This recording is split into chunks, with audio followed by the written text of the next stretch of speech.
meeting like this, whether we can do it by Zoom. And right, looks like we're now streaming guys, live on YouTube. You're now live. Okay, thanks, Mark. And I'm going to leave you now. Okay, thanks very much. Mark, am I co-hosting now, or are you passing the baton? Because I was co-hosting, and now it's you again.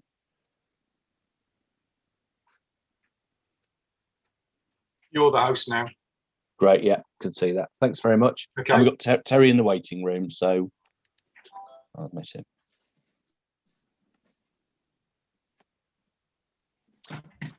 We have looks like Helena Watts in the waiting room. I presume is that David's partner? Does anybody know? Yes, it will be. It will be, right. Okay.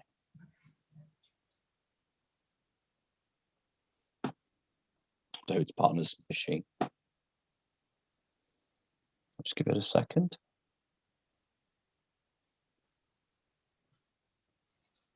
it's Alina.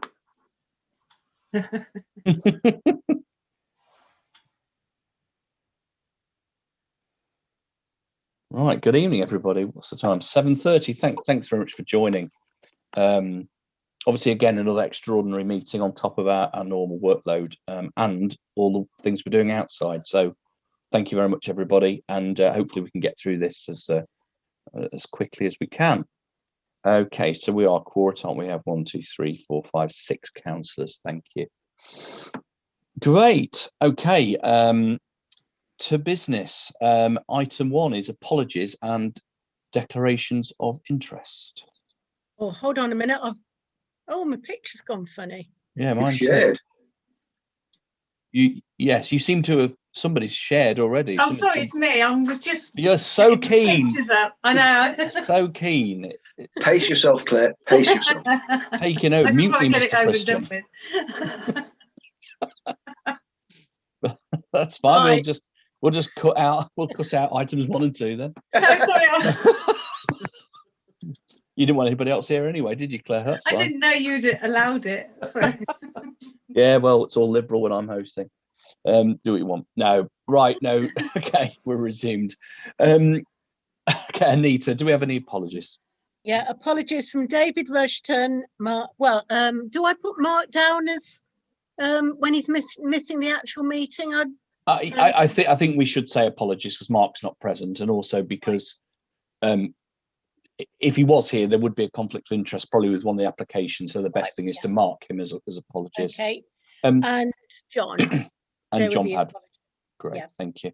Okay, just before I get to item conflict of interest, David, I've got in the waiting room. I've got another David Watson. Now, I don't know if that's your doppelganger or a different machine, or should I admit that David Watson? I think you'll find that's a double up, because when you started talking, it reverted back to join again. Right. So I'm not aware of anybody else quite so. I'll remove that David Watson from the meeting room and then risk this all going out on YouTube. And, okay. Right, remove. Okay. Don't want to. Right. Splendid. Right. Any conflicts of interest or at all? Declarations of interest, rather. Okay. Thank you very much. Item 2, public session. I don't see anybody in the waiting room. Anita, do we have anything sent in? I mean, obviously we've got our normal meeting in a week and a half, don't we? So no. Okay. Thank you. Just wondered if either of the applicants were here. Great. In that case, given that Claire's champing at the bit, we better move to item 3 very quickly. Over to you, Claire. Okay. The first one will be nice and quick, I think. And this is for a porch. They're just changing a porch roof for a pitched roof, and the same for a dormer roof. And this is 30 Kettering Road, Geddington. Can you see this? Yes. Yeah. Right, okay, just making sure. I haven't got the hang of this at all. So, okay. It's quite an old map, actually. You might zoom out a little bit using the minus sign near the top, Claire. That's it. Yeah. That's it. Just a little bit. Thank you. Whoops, too far. that doesn't really help because you can't really see anything else on here. But this is Kettering Road. Opposite is the sort of sewage works, the fields. The plot is set back from the road. Yes. And do you want to have a look at the next?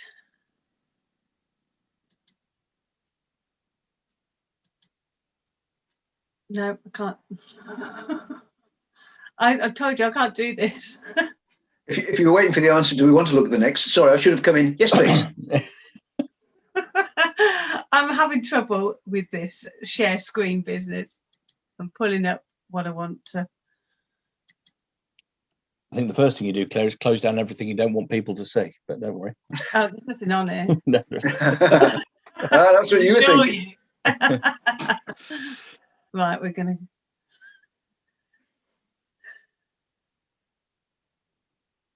Okay. Yep. So this is the front of the house. This is the porch along here. It's got a flat roof. This is the dormer here. It's got a flat roof. And this is what they propose to do. Mm. Pitch roof, and that's it. I don't think that there's anything to worry about there. Anybody got any thoughts? You've wrong one. Sorry?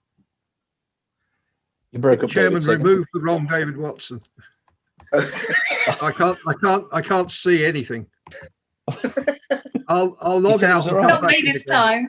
I'll log out and come back in again. Okay. Oh, wait a minute.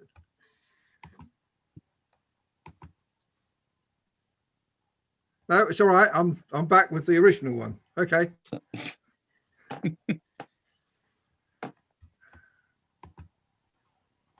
Right. Okay. Back thank to you. the planning application. I only see it as an improvement. I've got no objections.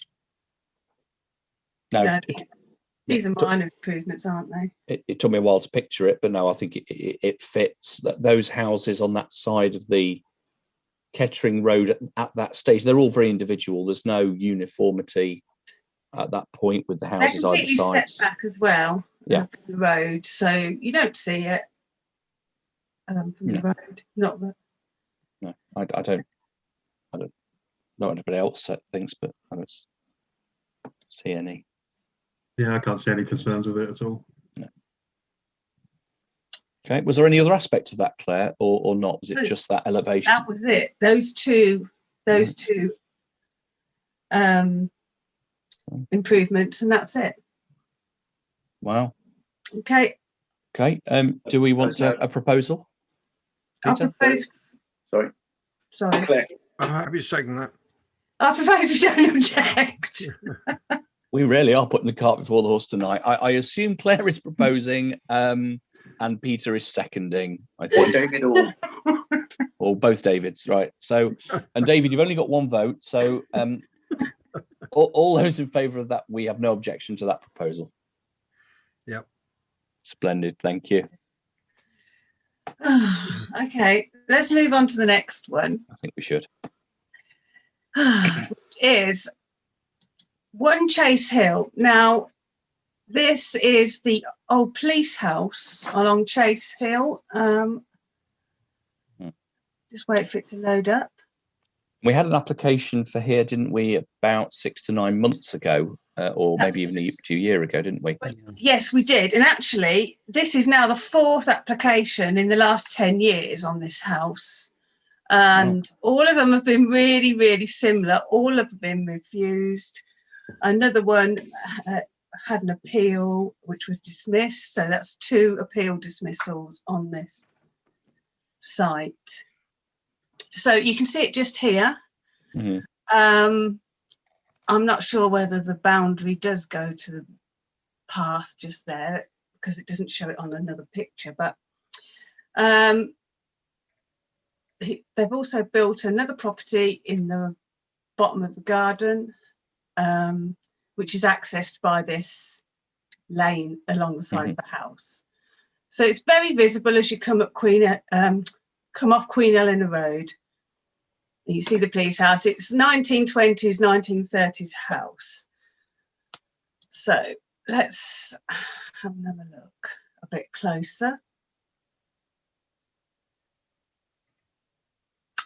So here it is, and it is showing a extension on the first floor here, a side extension, that's 2 stories, and this is garage, single story garages along the front.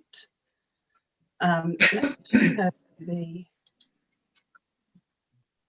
next screen.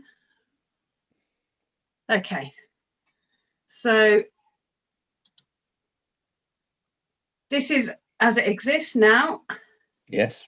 And the proposal is to put a single story along the side, and then this is a new double story extension here. Mm-hmm. You can see it a bit clearer on these proposed plans here. So this is the existing, and they're going to build above this section here, Mm-hmm. on here, double story on the side, connecting to a single story garage in the front. Now, I would say that this plan is the same size, if maybe slightly bigger than the one that was refused last time. Yes, it is. Well, from my recollection. One of the things about the last appeal that was dismissed was the effect of the development upon the character and the appearance of the host property and the area, which I think that this would probably be the same. It sits right in front of the new extension. It's a huge extension, probably doubling the size of the house. And I think probably what we said last time was that it was an overdevelopment of the site. Yeah. And I still think it's very similar, and it's still probably an overdevelopment of the site. Yeah. You've got this lovely 1920s style building here with a huge sort of building sitting on the front of it. How does it compare, Claire, with the house that's been built behind it? Well, you can't see that house. It's actually very similar in style. I have been to that house, and it's got let me just show you. It's got a garage, I think, along the front and side. Here, I think this is garage just here, you see. Mm-hmm. So actually, I don't know whether this same people built it, but it's got that. I mean, looking at it dispassionately, I find it hard to see how it's an overdevelopment of the site when it's a similar size, looks like a similar sized property on a site which appears to be about half the size. So it seems to me a very odd argument. Wow. The difference between this and the previous application, which was turned down, is that the previous one was turned down. We objected as a parish council on 2 grounds: the insufficient parking for a 5-bedroom property, and the overdevelopment of the site. The planning was turned down by Kettering Borough planners, and it subsequently went to appeal. The plan was turned down, and the appeal was turned down also. The reason for that was the massing, because if you look at that view that's on there, the block plan, if you look at the area to the right, the sort of L-shaped area and right, to the right, you can see 2 styles of shading. You can see around the sort of square area, you can see the sort of concentric squares on that. That's the roof of the proposed garage. Yeah. The area to the left of that, that's in a blue double shaded section. So in other words, it's got diagonal cross hatching, and it's also in blue. That was the area that originally on the first plan was going to be a double story extension standing forward. the downstairs was going to be the garage, and the upstairs was going to be the extension of one of their bedrooms upstairs. Yeah. So what they've done to overcome the objection on the grounds of massing is that they've reduced the building line, anything in front of the existing building line, to a single-story garage, and they've taken away the very large upper story that was standing well proud of the existing property. So I feel that they've actually addressed the reservations that the planning officer had on the previous application. I still have some concerns about the level of parking, but on the appeal, it was stated that it had been demonstrated that there was adequate parking for a 5-bedroom property, and it did detail how many parking places were required. This has got a similar amount of parking that's still there. The concern for residents in that area would be, I think, that it is currently used for by the applicant, who is a builder, and he has a builder's lorry, a builder's van, and his own 4x4 vehicle that are parked in front of there, plus building materials. But the amount of parking that is necessary in front of a 5-bedroom property is not the sort of parking that would actually support lorries being parked on there. So we cannot say that there's inadequate parking for lorries. It has to be inadequate parking, whether the parking is adequate rather for a 5-bedroom property. Well, is there not an issue about him trading from a private? I mean, does he have the appropriate permissions to trade from there? If he's keeping materials there, he's obviously trading from there. I think half the village will be, David. I think half the village are now working from home or have businesses at home. I think what Peter's implying is that the gentleman has materials that are part of his work and he takes them home and leaves them there. But to be fair, that's a lot of people do. I think there's a difference between people coming to the premises to make purchases. I don't think commerce goes on there. I think he just merely takes the tools of his trade home with him and his materials. But the point I was trying to address there is I don't see that it's actually a planning objection. It may be that if there was, I'm not suggesting that David's point is necessarily correct, that they are trading from there and there is any level of incorrectness in the trading from there. All I'm saying is that the parking that is there that would remain in front of this property would be adequate for the number of cars that would be required for a 5-bedroom property. The residents that live in that area would possibly have cause for complaint the fact that it's not just cars that park on there, it's lorries that park on there, and I'm not sure that the amount of parking is adequate for a lorry, a truck, and a 4x4 vehicle. But as I say, I don't see that is actually a planning objection, because we can only base it upon the level of parking for a 5-bedroom property. What he then subsequently does park on there is then an issue for his neighbourhood and highways.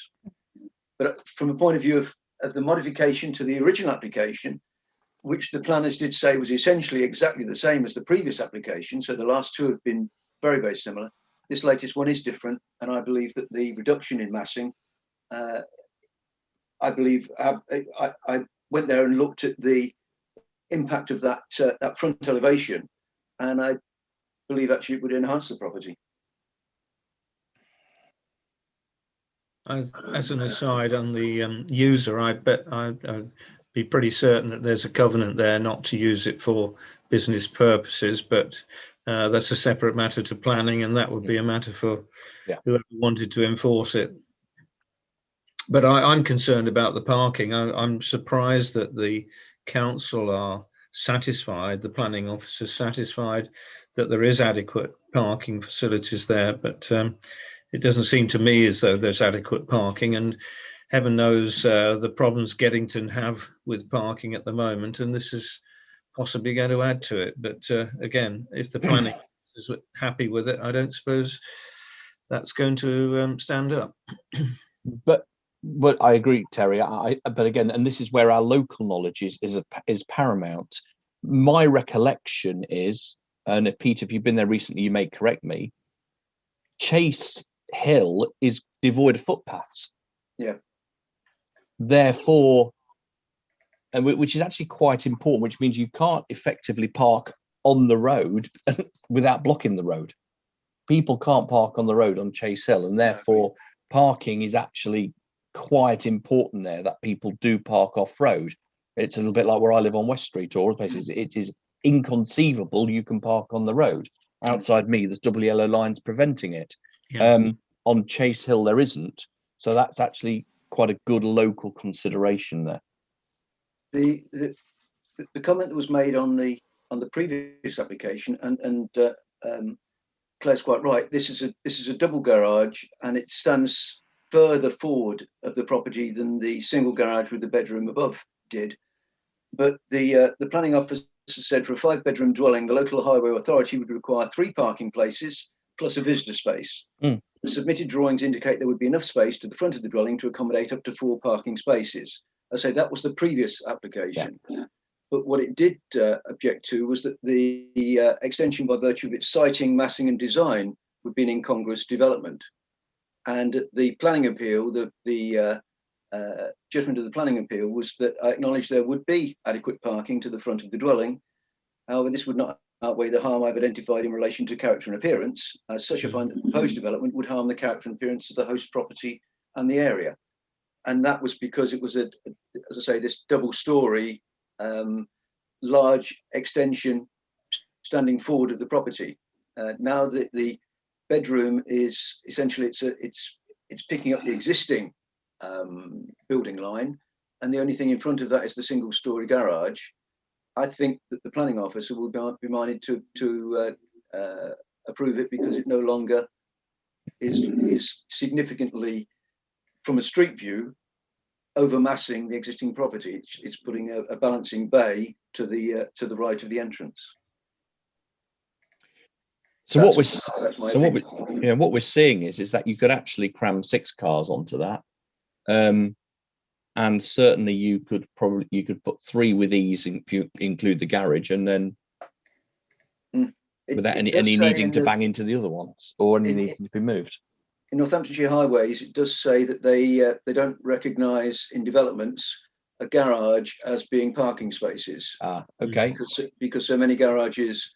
So under the Northamptonshire parking standards, it says, as a result, garages are most often used for purposes other than car parking or are converted to living accommodation, and any additional cars are parked on the street. For this reason, designated parking on a new development is best provided on driveways, carports or allocated parking bays.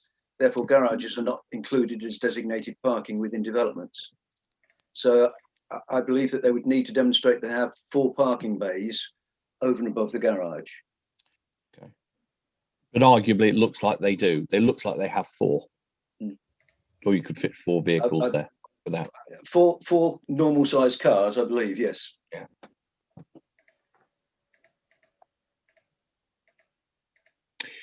Have the neighbours raised any objections, Claire? Not to me. I don't think they did last time, actually. Neighbours in number 3, the next one immediately adjacent to the property further into Chase Hill, actually did support the support the application previously. That was not this application, it was the previous one, where they said even that they felt was an enhancement. And I think it's an interesting point, Claire. Would you mind just going back to the aerial plan again, the location plan, because that I think probably shows that the extra bit that the applicant wants to build on the north, you'd look at it first glance and say it's sat right on the boundary with the next property. There's overlooking, there's all sorts. Well, I've not looked where the windows are, but actually I believe the property to the north, number 3, it's a road down there. Yeah, they've actually developed it again as it's just my screen's a bit there's a slow, house behind it. There's a house behind it, so it's just overlooking an access road. Again, it's not into property, so I can see why number 3 is probably not perturbed by it. We can't necessarily look to the future. What we have to say is that access road isn't likely to cease to be one. Yeah. Okay. It's interesting. Once we put this back and we discuss parking, we can see that, the parking areas are set back from the road. But again, that was my consideration, was the lack of footpath, but I see the parking spaces are set back. Yeah, I'd say I don't have a great problem with it, Chairman. No. Paul, any of you? You're on mute, Paul. Yep, still getting used to it. No, my initial thought when I first looked at it was I didn't really have any particular objection to it, to be honest. I think it's, I think the only challenge is whether it is truly in keeping with that building. But yeah, if there's no objection from the neighbours, I can't see why there's too much issue to it for me. Coming back to you, Claire. Well, I do think it is a large extension, and this garage building on the front, I think, sort of me is An eyesore, isn't it? spoil it. I feel like it's spoiling a lovely old house, but you know that's not a planning consideration. But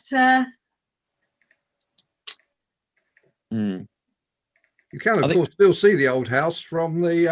I mean, it doesn't obstruct the old house. no, I think what any of us kind of not happy about it, but kind of searching for anything too material or whatever, should take some solace in the fact that this will go to Kettering Borough, you know. And I say again, whilst we have to think of material planning considerations, our value is in our local knowledge. And is there anything that the planning officer would not necessarily see at first, second, or third glance?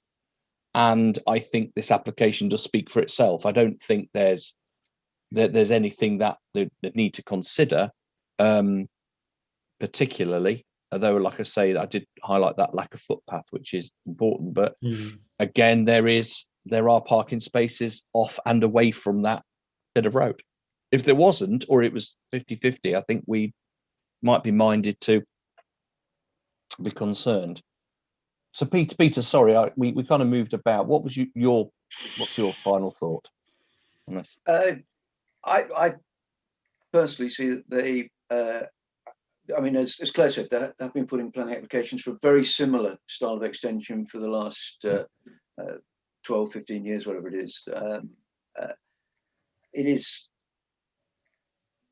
all of the previous ones I think were legitimately turned down because of the scale of things. This is it's still a very significant extension. I mean, it still does the same as we talked about in our previous discussion on the previous application. It still does more than double the footprint of the property, although at this stage the increase is less noticeable because it's to the side and behind rather than standing forward of the property. Personally, having looked at it in situ, whereas I totally objected to the previous one, and the records of our minutes show the vote we took. This one, if we were to be voting to object to it, I would be opposing that vote. I'm not necessarily saying that I want to put forward a vote to not to object, but my personal view is on balance, I don't have problems with it. No. So, sorry, because obviously being unaware, do we feel that they have met the requirements that the previous planning consent was refused? That's exactly the point. Exactly how I'm saying it. Yes, I mean, I probably haven't said it clearly enough, but that's why I believe that the new planning application, whilst, for example, that document that we're seeing on there is exactly the same block plan as was used in the previous application. It is the same document. It's simply been drawn over the top of. So there are there's a lot of commonality between this and the one that we did vote down and that was turned down and then turned down on appeal. But I believe that this does address those issues. Particularly, as I say, and I have had, and I would continue to have reservations about the parking.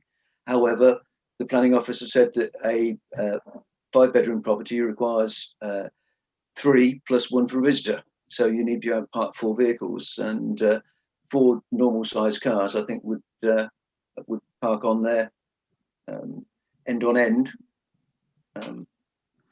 So I think I don't see personally a planning objection to it. Terry or David, any final thoughts before we move to a proposal? I think I've said how I feel about it. And from a personal point of view, as I don't live in the village, and most of the representatives from the village seem comfortable with it, then I would be inclined, if there's any vote, to abstain. Thank you, Terry. David? Yeah, no, I'm comfortable with it. Yeah, I can say I don't feel passionately either way. I think that the fact of its size, etc., will go to planning committee, and I'm more confident that they know whether this is in breach of something somewhere much better than we are. I feel we've talked it enough in terms of our knowledge. So well, I'm going to propose no objection, being comfortable in the fact that it will be scrutinised against a whole range of criteria. Does anybody care to second that? Paul, thank you very much. So that's the proposal. All those in favour of that proposal? Thank you. All those against that proposal? And all those abstaining? Terry, thank you. Great. Thanks, Nita. I think you've got that down. So that's a straight objection. Right, everybody. Anything else on either of those or planning in general at all? Well, since you've mentioned planning in general, Chairman, I was surprised to read the feature in the newsletter about the Star. Did you notice that? Sorry, Terry, before you go too far, did you notice the date that the work is due to commence? Yes. Good. And it did cross my mind, because I had planned something for a particular meeting, which I thought was the 1st of April, but it turned out to be the 2nd or the 31st of March. I can't remember which way it was. So yeah, it did fool me for a while, but I must admit that it did take me in. You could have got Greg's to cater for your meeting, Terry. Actually. Well, I did start to read it out to Leslie, and then it's like, wait, what's this saying?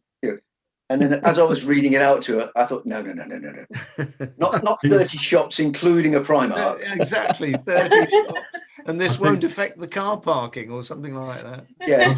It's clearly what happens sorry. when the local The one-way landlord system board. round Geddington. Yeah, I quite like the idea of that, actually. Yeah, one-way yes. system. I don't think we should dismiss this out of hand.